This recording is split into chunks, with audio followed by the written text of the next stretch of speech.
তুমি আমাকে ছেড়ে চলে গেলে হয়তো আমার খুব কষ্ট হবে, আমার বেঁচে থাকার শেষ অবলম্বনটুকু হয়তো হারাবো। তবু আমি চাই তুমি ভালো থাকো, তুমি সুখে থাকো। এই দীপ তো আর কখনো তোমার সামনে ভালোবাসার অধিকার নিয়ে যাবে না। ঠিক আছে, সবই যেহেতু মেনে নিয়েছো, তাহলে আমার শেষ একটা অনুরোধ রাখো। আমার বাবার কাছে কোনো একটা অজুহাত দেখিয়ে বলে আসবে যে তুমি আমাকে বিয়ে করতে পারবে না। যদি আমার এই কথাটা রাখতে পারো, তাহলে আমি ভেবে নিব যে তুমি একদিনের জন্য হলেও আমাকে ভালোবেসেছো, আর এটাই হবে তোমার থেকে পাওয়া আমার সেরা উপহার।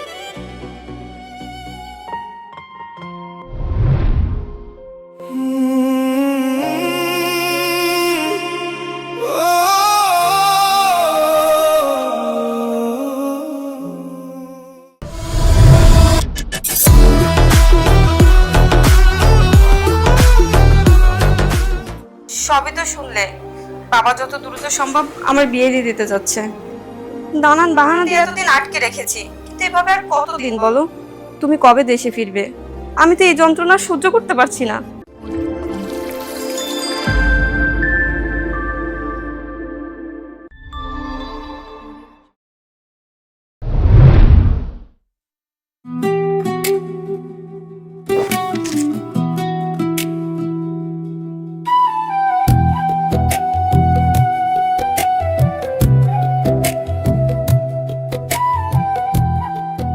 আসসালামু আলাইকুম চেয়ারম্যান সাহেব। ওয়ালাইকুম আসসালাম। তা ঘটক সাহেব, হঠাৎ করে আমার বাড়িতে কি মনে করে? ওই পাশের গ্রামের তালুকদার সাহেব তো চিনেন, তার বড় ছেলের জন্য অনেকদিন থেকে মাইয়া দেখতে আছে। হঠাৎ করে মিথিলা মামুনির কথা মনে পড়লো, ছবিও দেখাইছি। আপনি তো ওর জানেন আমি ডিজিটাল ঘটক, ছবি দেখা তারা পছন্দ করছে, বিয়ের প্রস্তাবও পাঠাইতে চাইছে, তারা দেখবার আসবার চায়। এখন আপনি যদি সম্মতি দিতেন। বাহ, খুব ভালো কথা। তালুকদারকে তো আমি চিনি, তা ছেলে কি করে? ছেলে হচ্ছে ঢাকায় থাকে, ছেলে বিসিএস ক্যাডার। এখন আপনি যদি সম্মতি দেন তাহলে ছেলে পক্ষ মাইয়া দেখতে আসবো। দেখো ঘটক সাহেব, ছোটবেলায় ওর মা মারা যাওয়ার পর ওকে আমি এমন ভাবে আগলে রেখেছি যেন কোনো দিনই ওর মার অভাব ও বুঝতে না পারে। তাই আমি আমার কোনো সিদ্ধান্ত মেয়ের উপর জোর করে চাপিয়ে দিতে চাই না। দেখো, হ্যাঁ, আমি আগে আমার মেয়ের সঙ্গে আলাপ করি, তারপর সিদ্ধান্তটা তোমাদেরকে জানিয়ে দেব। ঠিক আছে চেয়ারম্যান সাহেব, আমি আজকে তাহলে আসি। আর ওই সম্মানিক ব্যাপারটা দেখেন, বোঝেন তো কষ্ট করে আইছি। আসি, আসসালামু আলাইকুম। ওয়ালাইকুম আসসালাম। মা মিথিলা, এদিকে একটু আয় তো মা।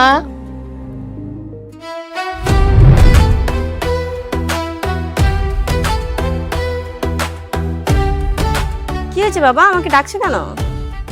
এইমাত্র ঘটক সাহেব এসেছিল তোর বিয়ের প্রস্তাব নিয়ে। ছেলে ঢাকায় থাকে, বিসিএস ক্যাডার। তোর কি মত মা বলতো? মানে বাবা, আমি এই মুহূর্তে বিয়ে করতে চাচ্ছি না। আর তাছাড়া তুমি আমাকে এত তাড়াতাড়ি পর করে দিতে চাচ্ছ। আমি এত তাড়াতাড়ি তোমাকে ছেড়ে কোথাও যাব না। এভাবে কি বললে হয় রে মা? প্রত্যেকটা বাবা মায়েরই কর্তব্য ছেলে মেয়ে বড় হলে ভালো একটা পাত্র পাত্রী দেখে বিয়ে দেওয়া। তবুও বাবা, আমি এখনই এসব নিয়ে ভাবতে চাই না। দেখ মা, এমন বংশীয় ঘরে সম্মান তো আর সবসময় আসে না। তুই একটু বোঝার চেষ্টা কর। আর হুট করেই তো বিয়ে শাদী হয়ে যাচ্ছে না, আগে দেখা দেখি হোক, তারপরে না হয় একটা ডিসিশন নেওয়া যাবে। যা মা, তুই এখন ভেতরে যা। হ্যাঁ, আমার আবার উত্তরপাড়া সালিশে যেতে হবে। ঠিক আছে বাবা।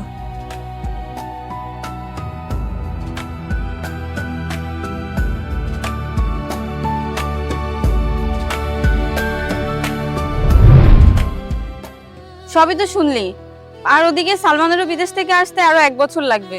এতদিন এটা ওটা বলে বাবাকে ম্যানেজ করেছি, কিন্তু এখন বিসিএস ক্যাডার ছেলের কথা শুনে বাবা তো আর মানতে চাচ্ছে না। এখন আমি কি করব বলতো, আমার মাথায় কোনো কিছুই আসছে না। আমিও তো কিছুই ভেবে পাচ্ছি না।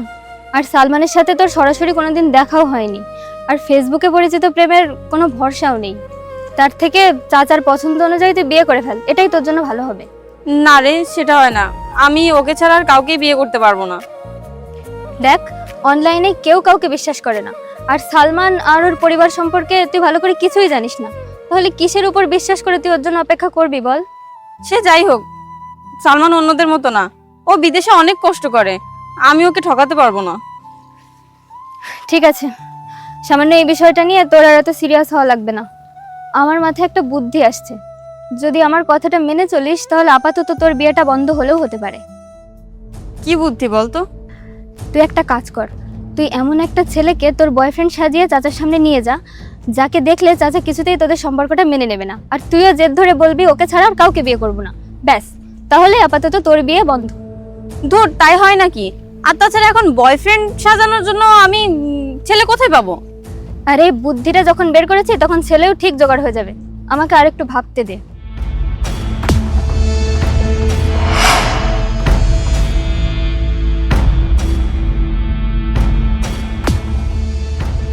আরে পেয়েছি ছেলে। কোথায়?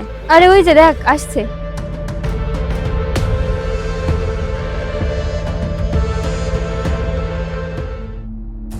দীপ্ত, কি যে বলিস তুই? তোর ওর সাথে প্রেম হয় নাকি? আরে হবে না কেন, চাইলে সবই হয়। আর তুই কি সত্যি সত্যি প্রেম করছিস নাকি? জাস্ট তোর প্রয়োজনে তুই ওকে ইউজ করছিস। তারপরেও দীপ্ত অনেক ভালো আর শিক্ষিত ছেলে, ওর সাথে প্রতারণা করাটা কি ঠিক হবে? আর তাছাড়াও পরে যদি ও আমার প্রেমে পড়ে যায় তখন কি হবে? আরে তখন এটা তখন দেখা যাবে, এখন আপাতত তুই নিজেরটা দেখ। আমার মনে হয় না দীপ্ত আমার প্রেমে পড়বে। আর তাছাড়া ও তো কখনো কোনো মেয়ের দিকে চোখ তুলে তাকাইনি, সারা জীবন পড়াশোনা নিয়েই ব্যস্ত ছিল। আরে ছেলেদের বিষয়ে তোর কোনো ধারণাই নেই।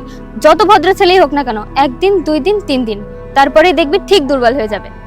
কারণ ছেলেরা মেয়েদেরকে বেশি দিন ইগনোর করতেই পারে না, সে যে ছেলেই হোক না কেন। বুঝেছি বান্ধবী, আমার থেকে ছেলেদের বিষয়ে তোমার আইডিয়া অনেক বেশি। কিন্তু এখন প্রেমটা হবে কি করে? সেটা করিয়ে দেওয়ার দায়িত্ব তুই আমার উপরেই ছেড়ে দে। তুই শুধু আমার কথা মতো কাজ কর। আচ্ছা ঠিক আছে। আচ্ছা তুই এখানে থাক, আমি আসছি এখনই? আরে শুভ কাজে দেরি করতে নেই।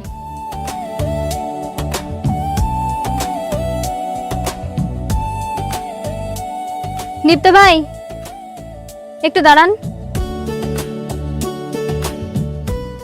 আজ পর্যন্ত কত নাম্বার ইন্টারভিউ দিলেন জানো আপনি? এই তো 14 নাম্বার। সারা জীবন ধরে শুধু ইন্টারভিউ দিলেই হবে? আশেপাশেও তো একটু খেয়াল রাখতে হবে। কি বললে? কিছুই তো বুঝতে পারলাম না। বলছি ভাবি টাবি আনবেন না নাকি? আপনারা বিয়ে শাদী করলে আমরা তো একটু দাওয়াত খেতে পারি। আল্লাহ যেদিন ভাগ্যে লিখে রেখেছেন সেদিনই হবে, এসব নিয়ে এখনো কিছু ভাবিনি। ভাবেননি? তবে এবার একটু ভেবে দেখেন।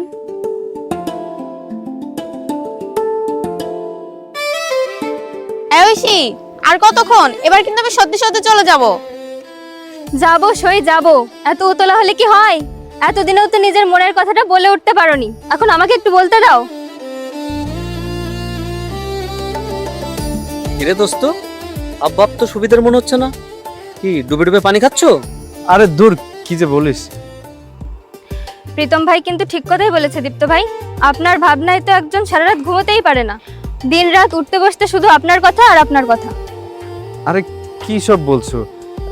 কই তেমন কাউকে তো দেখি না। তাছাড়া আমি তো একজন বেকার ছেলে, আমার প্রেমে কেই বা পড়বে? আপনার দেখার চোখ থাকলে তো এতদিন ঠিকই দেখতে পেতেন। আমার বান্ধবী যে আপনার প্রেমে জ্বলে পুড়ে অঙ্গার হয়ে যাচ্ছে, সেটা কি আপনার চোখে পড়ে? ঐশী, তুমি কার কথা বলছো একটু ক্লিয়ার করে বলো তো, আমি তো কিছুই বুঝতে পারছি না। ওই যে দূরে বসে আছে আমার সই মিথিলা, ওর কথাই বলছি। নিজে বলবে বলবে করে এতদিন দীপ্ত ভাইয়াকে নিজের মনের কথাটা বলতে পারেনি, তাই ওর হয়ে আজকে কাজটা আমাকেই করতে হচ্ছে। আরে তুমি কি সব বলছো? আমি কিন্তু কিছুই বুঝতে পারছি না। আরে গর্ধপ, তুই বুঝবি কিভাবে? তুই তো সারাদিন বইয়ে মুখ দিয়ে পড়ে থাকিস। একজন তোর প্রেমের সমুদ্রে হাবুডুবু খাচ্ছে। আরে দূর, কি যে বলিস তুই? আমার মতো ছেলের প্রেমে কে পড়বে? কেন দীপ্ত ভাই, আপনার প্রেমে পড়া বারণ নাকি? মানুষের মন কখন যে কি চায় তা কেউই বলতে পারে না। আপনার মতো একজন শিক্ষিত আর ভদ্র ছেলে এই 10 গ্রামে আর আছে নাকি? ঐশী তো ঠিক কথাই বলছে। প্রেম ভালোবাসা কি মানুষের জীবন আসে না? সিম্পল একটা বিষয় নিয়ে তুই এত সিরিয়াস হয়ে যাচ্ছিস কেন? আরে এখনই এত সিরিয়াস হওয়ার দরকার নেই দীপ্ত ভাই, আমি পুরো বিষয়টা ক্লিয়ার করছি।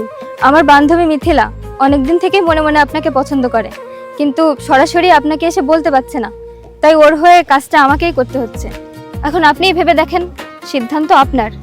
আর আমি একটা কথা বলি, সাধা লক্ষ্মী পায়ে ঠেলতে হয় না।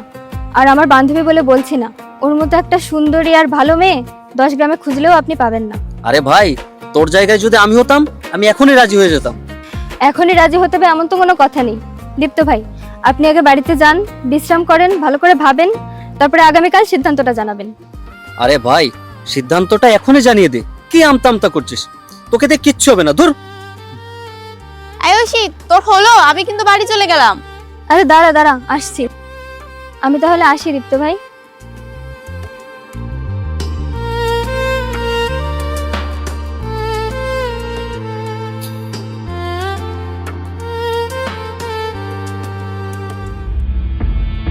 ওষুধে মনে হয় কাজ হয়েছে, বুঝলি?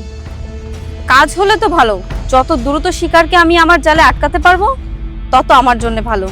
যেভাবেই হোক বিয়েটা আমাকে আটকাতেই হবে।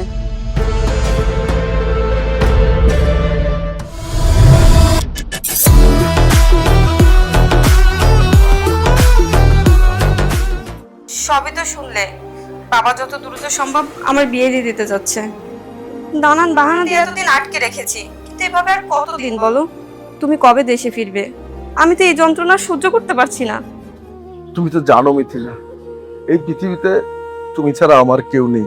আর তাছাড়া তোমার আর আমার ভবিষ্যতের কথা চিন্তা করে এই দূর প্রবাসে আমি হাড় ভাঙা পরিশ্রম করে যাচ্ছি।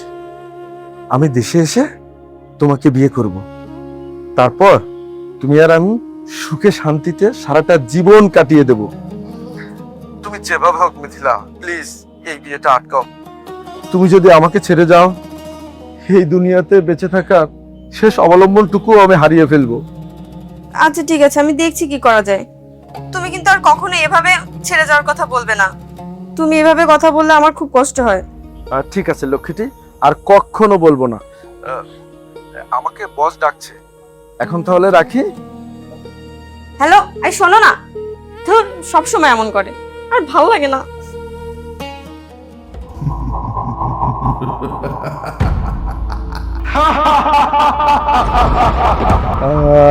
মিথিলা,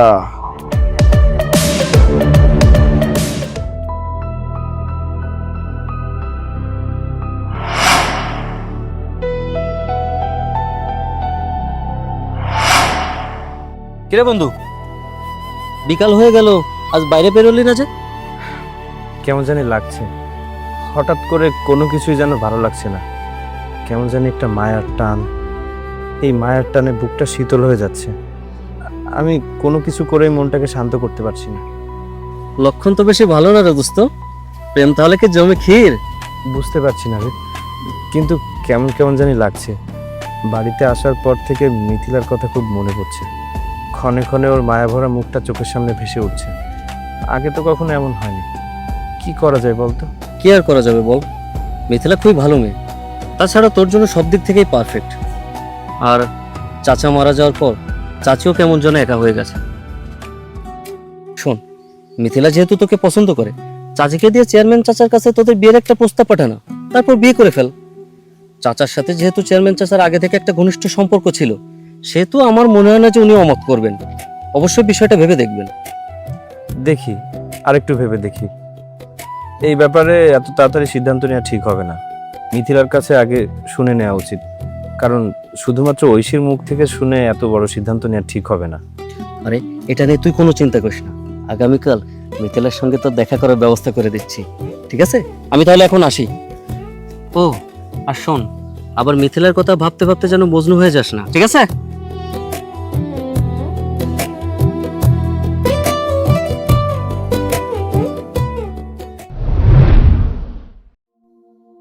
হঠাৎ করে কিভাবে যে কি হয়ে গেল কিছুই বুঝতে পারছি না। চাইলেও তোমার চিন্তা মাথা থেকে আমি নামাতে পারছি না। এই অনুভূতিটার নাম কি ভালোবাসা? যদি ভালোবাসা হয় তাহলে আমি তোমাকে ভালোবেসে ফেলেছি মিথিলা। আমারও একই অবস্থা দীপ্ত। কাল সারা রাত একটা মুহূর্তের জন্য আমি তোমার কথা ভুলতে পারিনি। কেমন যেন একটা ভালো লাগার শিহরণ সারাটা রাত আমাকে ঘিরে রেখেছিল। আচ্ছা, এটা কি শুধুই মায়া নাকি ভালোবাসার শুরু দীপ্ত? শুরু হোক বা শেষ, আমার সবটা জুড়ে সারা জীবনের জন্য তোমাকেই চাই মিথিলা। তুমি আমার জীবনে আসার আগ মুহূর্ত পর্যন্ত এই অনুভূতি আমার কখনো হয়নি। তুমি তো জানো, এই পৃথিবীতে আমার আপন বলতে আমার মা ছাড়া আর কেউ নেই। আমি ভীষণ একা মিথিলা। তুমি কি আমার এই একাকিত্বের মধ্যে অন্ধকারের আলো হবে? আলো তো দুদিনের মায়া মাত্র, হঠাৎ আসে আবার অন্ধকারে হারিয়েও যায়। তোমার আমার এই বাঁধন তো জন্ম জন্মান্তর। তুমি শুধু সারা জীবন আমাকে এভাবে ভালোবেসে মিথিলা। আমি আর কিচ্ছু চাই না। একটা বাবুই পাখির বাসা, সেখানে শুধু তুমি আর আমি। সারাদিনের ক্লান্তি শেষে যখন অবসন্ন গধূলিবেলা রাতের আধারে মিশবে, তখন সেখানে একটা কুপির আলোয় তোমার এই মায়াবী মুখখানা দেখব, দেখে সারাটা জীবন পার করে দেব। আচ্ছা, এক জীবনে সুখী হতে এর থেকে আর বেশি কি লাগে বলো? আমি তোমার সাথে সারাটা জীবন থাকতে চাই।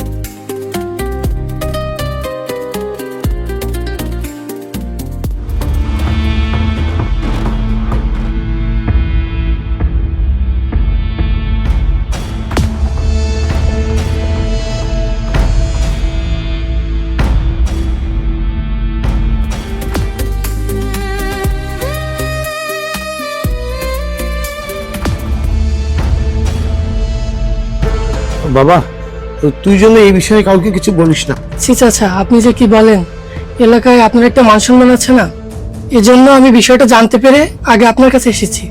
আচ্ছা বাবা, তুই তাহলে এখন যা, বিষয়টা আমি দেখছি। জি চাচা, আসসালামু আলাইকুম। ওয়ালাইকুম আসসালাম।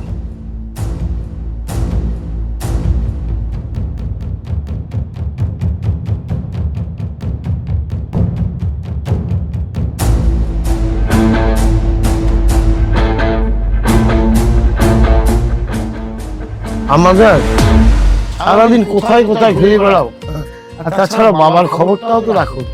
বসো মা। বাবা, আমি একটু ঐশীদের বাড়িতে গিয়েছিলাম। মা, তুমি তো জানো 10 গ্রামে আমার একটা মান সম্মান আছে, আর তাছাড়াও তুমি আমার একমাত্র মেয়ে। সেই ছোটবেলা থেকে তোমার কোনো সাধারণত আমি অপূর্ণ রাখিনি। যখন যা চেয়েছো তখন আমি তাই দিয়েছি। এখন তোমার যথেষ্ট বয়স হয়েছে আম্মাজান, নিজের ভালো মন্দ নিজেই বুঝতে শিখেছো। আমি যে তোমার বিয়ে শাদী নিয়ে ভাবছি এটা তুমি ভালো করেই জানো, কিন্তু লোক মারফত আমি জানতে পারলাম ওই হাশেম মাস্টারের ছেলে দীপ্তর সঙ্গে নাকি তোমার একটা সম্পর্ক রয়েছে। এটা কি সত্য? মানে বাবা, দেখো মা, গ্রামের আর 8-10টা মেয়ে যে কাজ করতে পারে, একজন চেয়ারম্যানের মেয়ে হয়ে তুমি সে কাজ করতে পারো না, এটা তোমার শোভা পায় না।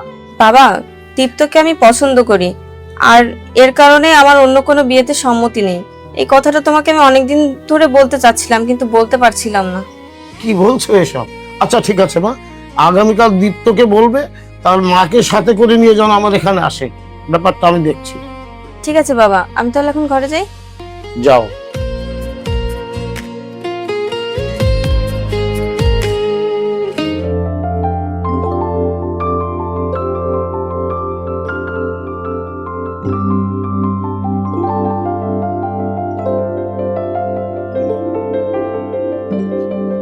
ভাইজান, আসসালামু আলাইকুম, কেমন আছেন? ওয়ালাইকুম আসসালাম। আলহামদুলিল্লাহ ভাবি, ভালো আছি। দাঁড়িয়ে কেন ভাবি, আসুন বসুন।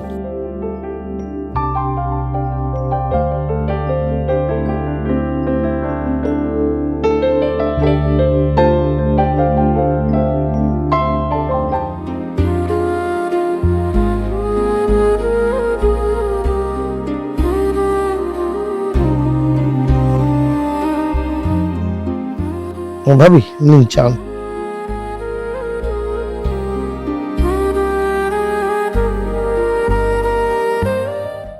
তারপর ভাবি, আপনারা কেমন আছেন তাই বলেন। ভালো আছি ভাইজান। দীপ্ত বলল আপনি নাকি আমাদেরকে ডেকেছেন, তা হঠাৎ করে? আরে বলছি ভাবি। আচ্ছা তার আগে বলেন, সবকিছু ঠিকঠাক মতো চলছে তো? তা চলছে আলহামদুলিল্লাহ ভালো করে। আপনার ভাই চলে যাওয়ার পর থেকে এই ছেলেকে অবলম্বন করে বেঁচে আছি। ভাবি, ডেকেছিলাম একটা গুরুত্বপূর্ণ কথা বলতে। আমার মেয়ে মিথিলাকে তো আপনি দেখেছেনই, অনেক বড় বড় জায়গা থেকে ওর জন্য সম্বন্ধ আসছে। কিন্তু ভাবি দেখুন, আমি টাকার কাছে মেয়েকে বিয়ে দিতে চাই না। আমি চাই ভালো একটা ছেলে আর একটা ভালো পরিবার দেখে মেয়েকে বিয়ে দিতে। যে জন্য ডেকেছিলাম, আপনার ছেলে আর আমার মেয়ে একে অপরকে খুবই পছন্দ করে। আপনাদেরকে তো আমি ভালো করেই চিনি, তাই ওদের সিদ্ধান্তে আমি আর অমত করতে পারলাম না। কিন্তু আপনার অনুমতি ছাড়া কি আমি কিছু করতে পারি? এটা তো খুব ভালো কথা ভাইজান। আমাদের পারিবারিক সম্পর্কটা সুন্দর একটা আত্মীয়তায় পরিণত হবে, এর থেকে খুশির আর কি হতে পারে। তাহলে ওই কথাই থাকলো ভাবি, এখন শুধু দিনকাল ঠিক করার অপেক্ষা। ঠিক আছে ভাইজান, আপনি দিনক্ষণ ঠিক করে আমাদেরকে জানিয়ে দেবেন। আজ তাহলে উঠি ভাইজান। আরে কোথায় যাচ্ছেন? না খেয়ে যেতে দিচ্ছি না। আজ নয় ভাইজান, দিন তো সামনে পড়ে আছে, তখন না হয় দেখা যাবে। ভাইজান তাহলে আমরা আসি। আসসালামু আলাইকুম। ওয়ালাইকুম আসসালাম।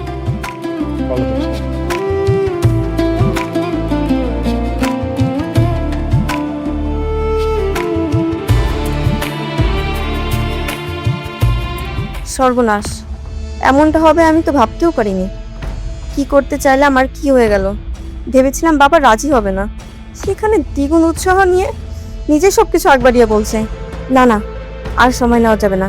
কালকে দীপ্তকে ডেকে এখানেই বিষয়টা শেষ করতে হবে।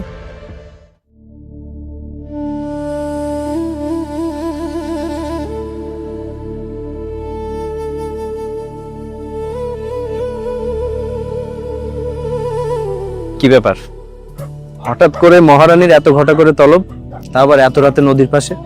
এখন তো আমাদের ব্যাপারে সবাই সবকিছু জানে, তাহলে লুকিয়ে দেখা করার প্রয়োজন কি? দেখো দীপ্ত, আমি অনেক ভেবে দেখলাম আমাদের সম্পর্কটা যতদূর গড়িয়েছে এটা সামনে এগিয়ে না নেওয়াটাই ভালো। মানে মজা করছো তাই না? দেখো মিথিলা, আমার সাথে আর কখনো এমন মজা করবে না, আমার কিন্তু খুব কষ্ট হয়। মজা না দীপ্ত, আমি সত্যিই বলছি। তোমার আর আমার ভিতরে যা ঘটেছে তা একটা দুঃস্বপ্ন ভেবে ভুলে যাও। আমি তোমাকে কখনো ভালোবাসিনি, আর কখনো বাসতেও পারবো না। শুধু শুধু আমাকে নিয়ে মিথ্যা স্বপ্ন দেখো না, তুমি আমাকে ভুলে যাও। কি আজে বাজে বকছো তুমি? তোমার কি মাথা ঠিক আছে? দেখো মিথিলা, তোমার আর আমার সম্পর্ক তো এখন আর কারো কাছে অজানা নেই। তাছাড়া তোমার পরিবারের মানুষই ইতিমধ্যে জেনে গেছে, তোমার বাবাও জেনে গেছে। এখন শুধুমাত্র এই ব্যাপারটা তোমার আর আমার মাঝে সীমাবদ্ধ নেই, তোমার আর আমার পরিবারের মান সম্মানও এর সাথে জড়ানো। আর তাছাড়া হঠাৎ করে কি এমন হলো যে এমন একটা সিদ্ধান্ত নিলে? দেখো দীপ্ত, আমি তোমাকে কৈফিয়ত দিতে বাধ্য না। আমাদের মাঝে এই কয়দিনে যা হয়েছে তা ক্ষণিকের ভালো লাগা ছাড়া আর কিছুই না। তাই বলছি, তুমি আমাকে ভুলে যাও। ভুলে যাওয়া কি এতই সহজ নাকি? দেখো মিথিলা, এটা ভালোবাসা, এটা কোনো পুতুল খেলা না যে ইচ্ছা হলো খেললে আর না ইচ্ছা হলো ফেলে দিলে। আচ্ছা, আমাকে নিয়ে যদি তোমার কোনো সমস্যা হয় সেটা আমাকে খুলে বলো। অজান্তে যদি তোমার মনে কোনো কষ্ট দিয়ে থাকি, আমার যদি কোনো ভুল হয় সেটা তুমি আমাকে বলো, আমি নিজেকে সহ্য নেব। কিন্তু তুমি এমন কিছু বলো না যা আমি সইতে পারবো না। তোমার কোনো দোষ নেই, দোষটা আমার। তোমার মতো একটা ছোট লোক বেকার ছেলের সাথে আমি অন্তত আমার সারাটা জীবন কাটাতে পারবো না। দেখো মিথিলা, এত ভালোবাসার পরেও যদি কেউ কাউকে ছেড়ে চলে যায় তাহলে আটকানোর সাধ্য কারো নেই। তবে আমাকে ছেড়ে চলে যাওয়ার আগে আমাকে অন্তত বলে যাও যে আমার অপরাধটা কি। দেখো, তোমার সাথে আমার কোনো দিক থেকেই আসলে যায় না। তোমার ফ্যামিলি ব্যাকগ্রাউন্ড, তোমার স্ট্যাটাস কোনো কিছুতেই যায় না। আর তুমি কোথায় আর আমি কোথায় একবার ভেবে দেখেছো? তোমার জীবনেরই কোনো লক্ষ্য নেই। এরকম একটা লক্ষ্যহীন বেকার ছেলের সাথে নিজেকে জড়িয়ে আমি আমার সারাটা জীবন নষ্ট করতে চাই না। তাই যদি হবে তাহলে আমার এই ধুধু মরুভূমির মতো বুকে ভালোবাসার ফুল ফোটানোর আগে তোমার অন্তত একবার ভাবা উচিত ছিল। আমি তো যাইনি তোমার কাছে ভালোবাসার ভিক্ষা চাইতে, তুমি এসেছিলে। আমার বিবর্ণ জীবনটাতে সুখের এক পশলা বৃষ্টি হলো। তখন তুমি কি জানতে না আমার ফ্যামিলি স্ট্যাটাস সম্পর্কে? তুমি জানতে, তবুও কেন কেন আমার এই সরল মনটাকে নিয়ে ভালোবাসা ছলনাময়ী খেলা খেলবে? এত কৈফিয়ত চাচ্ছ কেন তুমি? তোমার সাথে আমার যেটা ছিল সেটা কোনো ভালোবাসা নয়, সেটা ক্ষণিকের মোহ। তুমি গরিব, বেকার একটা ছেলে, তাই তোমার প্রতি আমার একটা মায়া জন্মেছিল। কিন্তু আজকে আমার চোখ খুলে গেছে, আমি স্বপ্ন আর বাস্তবতার তফাৎ বুঝতে পেরেছি। আর শোনো, যাকে আমি কখনো ভালোই বাসতে পারিনি, শুধু শুধু তাকে বেঁধে রেখে কি লাভ? আজ আমি এই সম্পর্ক থেকে মুক্তি চাই। ঠিক আছে মিথিলা, তুমি যেটা চাও সেটাই হবে। তুমি যাও, তুমি আমাকে ছেড়ে চলে যাও, আমি তোমাকে আটকাবো না। আর তুমি যাবেই বা না কেন? তুমি তো আমাকে কখনো ভালোই বাসনি। ভালো আমি তোমাকে একাই বেসেছিলাম, আর যাকে একবার মন থেকে ভালোবেসেছি তার সুখই আমার সুখ। মিথিলা, তুমি আমাকে ছেড়ে চলে গেলে হয়তো আমার খুব কষ্ট হবে, আমার বেঁচে থাকার শেষ অবলম্বনটুকু হয়তো হারাবো। তবুও আমি চাই তুমি ভালো থাকো, তুমি সুখে থাকো। এই দীপ্ত আর কখনো তোমার সামনে ভালোবাসার অধিকার নিয়ে যাবে না। ঠিক আছে, সবই যেহেতু মেনে নিয়েছো, তাহলে আমার শেষ একটা অনুরোধ রাখো। আমার বাবার কাছে কোনো একটা অজুহাত দেখিয়ে বলে আসবে যে তুমি আমাকে বিয়ে করতে পারবে না। যদি আমার এই কথাটা রাখতে পারো, তাহলে আমি ভেবে নিব যে তুমি একদিনের জন্য হলেও আমাকে ভালোবেসেছো। আর এটাই হবে তোমার থেকে পাওয়া আমার সেরা উপহার।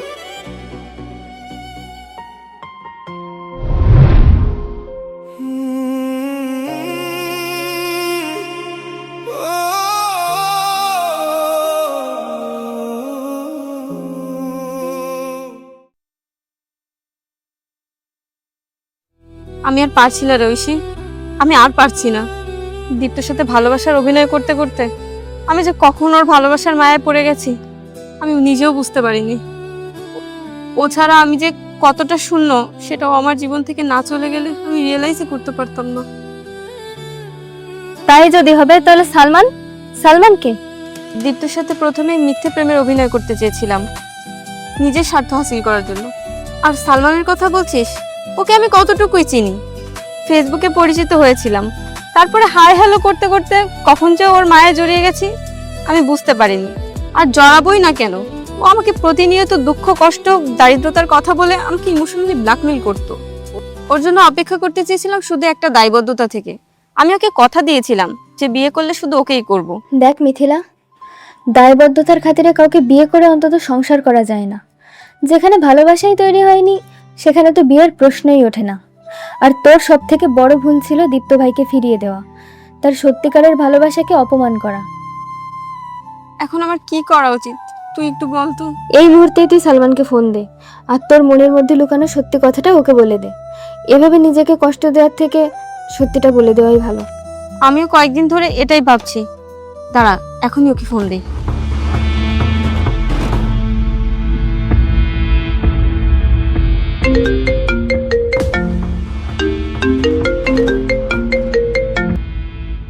হ্যালো, কেডা?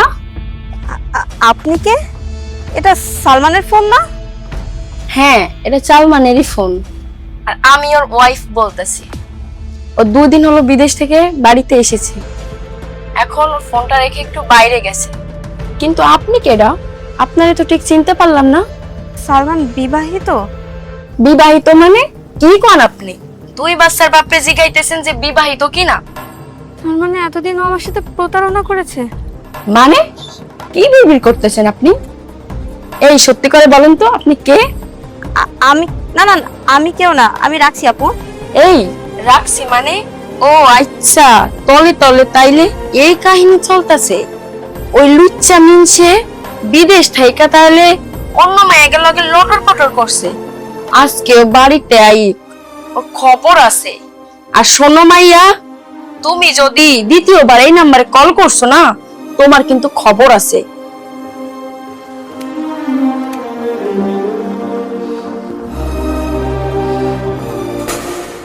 সালমানের ব্যাপারে আমার আগে থেকেই সন্দেহ হয়েছিল। শালা যে এত বড় বাটপার এটা আমি কল্পনাও করিনি। বাড়িতে বউ বাচ্চা রেখে বিদেশে গিয়ে বলে কিনা সে অবিবাহিত। আমার জীবনটা ভুলে ভুলে গেল রে ঐশী, যার জন্য আমি দীপ্তর পবিত্র ভালোবাসাকে উপেক্ষা করেছি। আজকে সেই কিনা এত বড় প্রতারক। এখন কি করবি?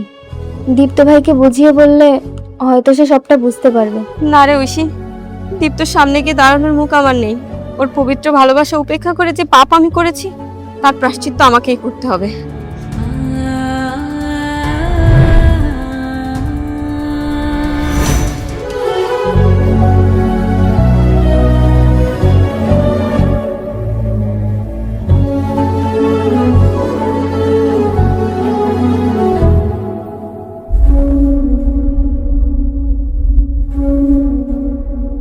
বাবা দীপ্ত, এভাবে মন খারাপ করে দাঁড়িয়ে আছিস? দেখ বাবা, আমি তোর মা, আমি তোর মনের কথা সব বুঝি। তুই যদি এভাবে মন খারাপ করে থাকিস তাহলে আমি মা হয়ে কিভাবে সহ্য করি বলতো বাবা? মা গো, এই দুনিয়া একমাত্র তুমিই আছো যে আমার আপন, যে আমার মনের কষ্ট ব্যথা সবকিছু বুঝতে পারো। একজন সন্তান হিসেবে তোমার প্রতি আমার দায়িত্ব আছে, সেটা আমি বুঝি। কিন্তু কি করব বলো তো মা, আমি তো আর পারছি না। দেখ বাবা, যা হবার তা তো হয়ে গেছে, তোকে নতুন করে ঘুরে দাঁড়াতে হবে। অন্তত আমার কথা চিন্তা করে হলেও তোকে নতুন করে বাঁচতে হবে। অন্তত আমার মৃত্যুর আগে আমি তোকে সুখী দেখে যেতে চাই। এভাবে বলো না মা, আমি থাকতে তোমার কিছু হতে দেব না। পাগল ছেলে, আমি বলছিলাম কি বাবা, তুই আবার নতুন করে সবকিছু শুরু কর। তুই নিজেকে এমন ভাবে প্রতিষ্ঠিত কর যাতে কেউ তোর দিকে কোনোদিন কোনোভাবে অভিযোগের তীর ছুড়ে দিতে না পারে। আমার যে কিছুই মাথায় ঢুকছে না মা। কোনো কাজ বা ব্যবসা শুরু করতে গেলে তো অনেক টাকার প্রয়োজন। বাবা যা রেখে গিয়েছিল তার সবই তো শেষ। এখন কিভাবে কি করব? কেন? আমি তো আছি, আমি থাকতে তোর কিসের চিন্তা বলতো? কিরে তুই তুই আবার কি করবি? হ্যাঁ, আমি যা বলছি মন দিয়ে শোন। বসে থাকার মতো সময় আমাদের হাতে আর নেই। আমি তোর জন্য এই 2 লক্ষ টাকা নিয়ে এসেছি। এই টাকাটা দিয়ে তুই নতুন কিছু একটা শুরু কর। তুই শিক্ষিত ছেলে, তুই চাইলে অনেক কিছু সম্ভব। এনে। কি বলছিস তুই? আমি তোর কাছ থেকে কেন টাকা নিতে যাব? না, আমার জীবনের নতুন অধ্যায়টা কারো করুণা নিয়ে শুরু করতে চাই না। তোকে তো এতদিন আমি বন্ধু বলে জানতাম। নিজের মানসিক অশান্তির ঝাল আমার উপর কেন মেটাচ্ছিস? আর করুণা কেন করতে যাব তোকে? বন্ধু হয়ে যদি বন্ধুর পাশে দাঁড়াতে না পারলাম তাহলে কিসের বন্ধু? প্রীতম তো ঠিকই বলেছে বাবা। তাই বলে মা এতগুলো টাকা? আরে তুই চুপ কর তো। জানিস তো, তোর বাবা আমার প্রিয় শিক্ষক ছিলেন। ছোটবেলায় যখন আমার সামর্থ্য ছিল না, তখন উনি আমাকে বিনা বেতনে পড়িয়েছেন। আমাকে নিজের ছেলের মতো দেখেছেন। যদিও স্যারের ঋণ আমি কখনোই শোধ করতে পারবো না, আর শোধ করতে চাইও না। উনি তো এখন আমাদের মাঝে নেই। তবে ওনার জায়গায় যদি তোকে আমি কিছুটা হেল্প করতে পারি, সেটাই আমার জন্য অনেক বড় পাওয়া। তুই আর না করিস না, নে টাকাটা নে। তাহলে বস, কিছু খেয়ে তারপরে যা। মা, আমাদেরকে কিছু খেতে দাও। আচ্ছা ঠিক আছে বাবা, তোরা হাত মুখ ধুয়ে আয়, আমি তোদেরকে খাবার দিচ্ছি।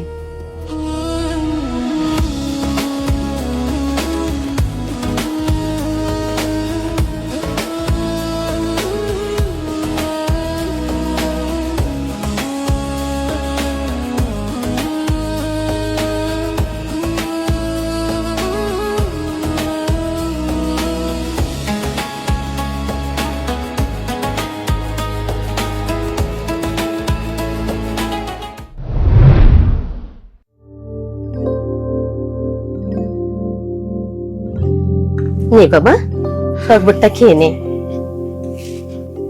বাবা দীপ্ত, হ্যাঁ মা বলো। বলছিলাম কি, আমার বয়স তো কম হলো না। এই বয়সে আর একা একা ভালো লাগে না। আমারও তো মনে চায় আমার একটা ভরা সংসার থাকুক।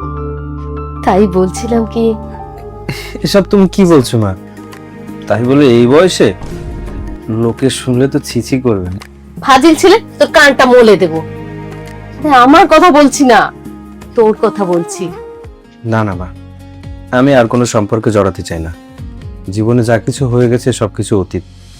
নতুন করে আর কারো কাছে অপমানিত হতে চাই না। পাগলের মতো কথা বলিস না তো।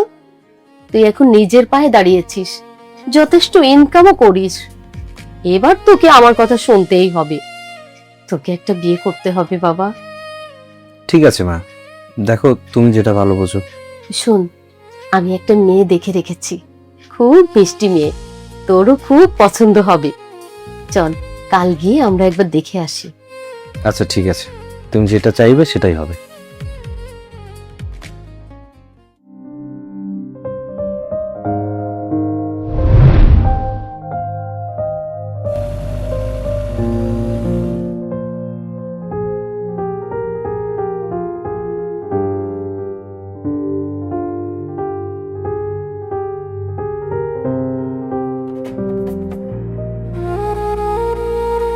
মা মিথিলা,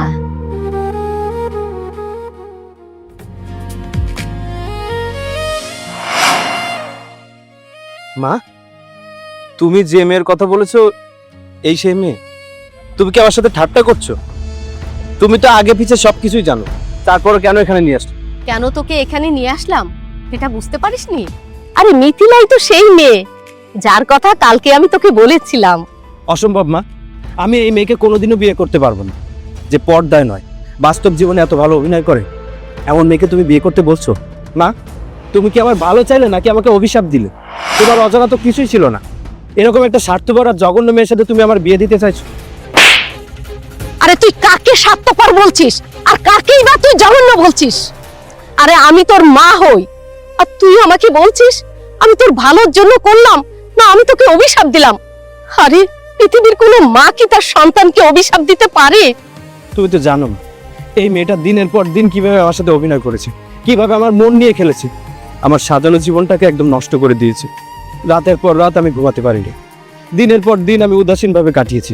এই মেয়ে তো তার অভিনয় দক্ষতা দেখিয়ে খালাস, কিন্তু তার জন্য তো দিনের পর দিন ভুগতে হয়েছে আমাকে। ভুল বুঝছিস বাবা। কোনটা ভুল বুঝছি মা?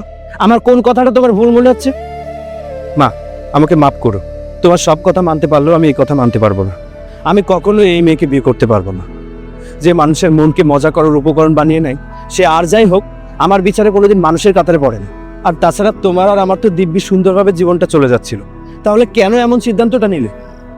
বাহ দীপ্ত ভাই বাহ, মানছি একটা দুর্ঘটনা ঘটেছিল, তাতে সাময়িক কষ্ট আপনি পেয়েছেন তাও জানি, কিন্তু আমার সই যে আপনার স্বপ্নটা ভেঙে দিয়েছে এমনটা নয়, বরং ও আপনার স্বপ্নটাকে জুড়ে দিয়েছে। আর আপনার মা যে এমন একটা সিদ্ধান্ত নিয়েছে, অর্থাৎ আপনার জন্য আমার সইকে বেছে নিয়েছে, তার পেছনে নিশ্চয়ই একটা কারণ আছে। আপনি সেটা বিচার করে দেখবেন না? আর যদি কেউ দোষ করে থাকে সেটা তো আমার সই করেছিল, কিন্তু আপনার মায়ের সিদ্ধান্তটাকে তো আপনার সম্মান জানানো উচিত। আমি জানি না তোমরা কি বলছো আর কেনই বা বলছো, আমি শুধু এটুকু জানি আমার সাথে যা যা হয়েছে সবকিছু পূর্ব পরিকল্পিত, আর তার জন্য যে আমাকে দিনের পর দিন এত ভুগতে হয়েছে সেটা কি কেউ অস্বীকার করতে পারবে? আচ্ছা, আমার কষ্টের কথা না হয় বাদ দিলাম, কিন্তু এতদিন পরে আবার কি মনে করে, আবার কি এমন সর্বনাশ করার বাকি আছে আমার সাথে? আন্টি দাঁড়ান, আমি বলছি। দীপ্ত, তুই কাকে অপমান করছিস? সত্যিটা জানতে পারলে তুই নিজেই মুখ লুকানোর জায়গা পাবি না। তাই নাকি? তা কি এমন সত্য লুকিয়ে আছে শুনি? থাক না ভাই, এসব শুনিয়ে এখন আর লাভ কি? তুই জানিস দীপ্ত, তুই আজ নিজের পায়ে দাঁড়িয়ে আছিস, সচ্ছলভাবে পরিবার চালাচ্ছিস, এর পিছনে কার অবদান বেশি? তুই এতক্ষণ যাকে দাঁড়িয়ে দাঁড়িয়ে অপমান করলি, যাকে মানুষের খাতা থেকে বাদ দিলি, তার জন্য আজকে তোর এই পজিশন। মানে আমি কিছুই বুঝতে পারছি না, যা বলার ভেঙে বল। মিথিলার সাথে যোগাযোগ বন্ধ হয়ে যাওয়ার পরে মিথিলা একদিন তার নিজের ভুল বুঝতে পারে। টাকাটা যে আমি দিচ্ছি এটা যেন দীপ্ত কোনোভাবে জানতে না পারে। ওর আত্মসম্মান বোধ অনেক বেশি, ও যদি জানতে পারে এই টাকাটা আমি দিচ্ছি ও কিছুতেই নিবে না। কিন্তু আমি চাই আমার দেওয়া সকল আঘাত ভুলে ও জীবনে অনেক উন্নতি করুক। আমি দূর থেকে এটা দেখেই সুখে থাকবো। কিন্তু এই টাকাটা আমি ওকে কি বলে দেব? আপনি বলবেন এই টাকাগুলো আপনার জমানো টাকা, আর তাছাড়া আমার সাথে দীপ্তর যা হয়েছে সবকিছুই তো আপনি জানেন, তাই বন্ধু হিসাবে আপনি তাকে প্রতিষ্ঠিত করতে সাহায্য করছেন মাত্র। ঠিক আছে, তাই হবে। বন্ধু হয়ে বন্ধুর ভালোর জন্য এটুকু মিথ্যে না হয় বলবো। আমি তখন আসি তাহলে।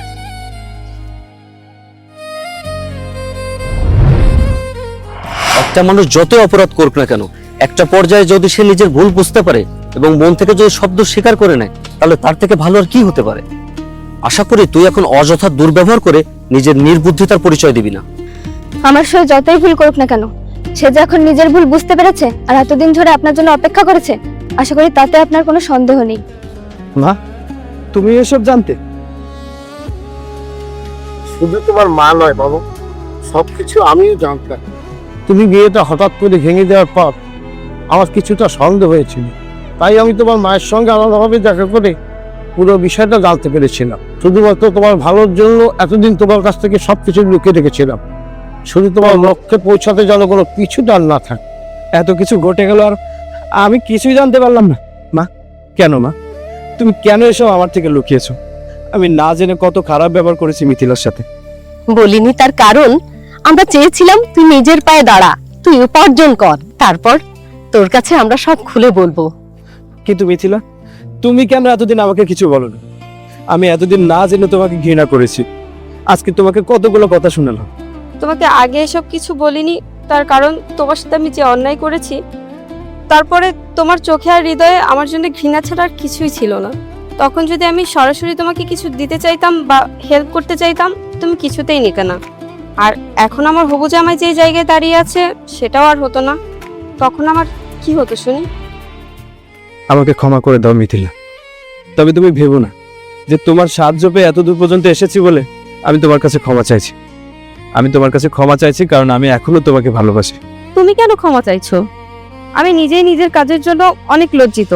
আর বিশ্বাস করো, আমি তোমাকে যে উপকার করেছি সেটা শুধুমাত্র প্রায়শ্চিত্ত করার জন্য নয়, আমি যা করেছি তোমাকে ভালোবেসে করেছি। তোমার নতুন যাত্রা শুরু থেকে আজ পর্যন্ত আমি সবটাই আড়াল থেকে দেখেছি, আর তোমার জন্য নীরবে অপেক্ষা করেছি। বাবা, জেদের বশে হলেও তুমি সময় আর সম্পদের সঠিক ব্যবহারটা করেছো। সৃষ্টিকর্তা যা কিছু করেন সকলের মঙ্গলের জন্যই করেন, ওনার সিদ্ধান্ত ছাড়া কোনো কিছুই হয় না। এভাবে ভুল বোঝাবুঝির অবসান ঘটিয়ে তোমাকেও ফিরে পেতাম না মিথিলা। আমি আজকে সকলের সামনে কথা দিচ্ছি, আমি জীবনে কোনোদিন তোমাকে কষ্ট দেব না, তোমাকে কোনোদিন ভুল বুঝবো না, তোমাকে সারা জীবন আগলে রাখবো। তাহলে আর চারা ত্যাগ করতে অসুবিধা কোথায়? হ্যাঁ, এসো এসো এসো।